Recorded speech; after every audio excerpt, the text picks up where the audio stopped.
The milk grotto in Bethlehem is where the Holy Family hid during the massacre of the innocents. The cave is associated with the flight to Egypt in the book of Matthew, chapter 2, verse 13. Legend claims that while nursing Jesus, Mary spilled a drop of milk, turning the interior of the dark cave into white chalk.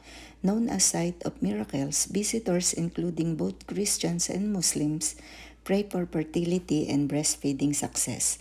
Ang milk grotto sa Bethlehem ay ang lugar kung saan nagtago ang banal na pamilya sa panahon ng Massacre of the Innocents.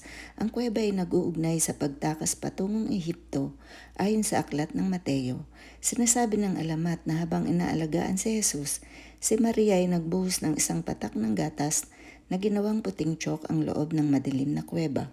Ang mga Kristiyano at Muslim ay nananalangin para sa fertility at tagumpay sa pagpapasuso.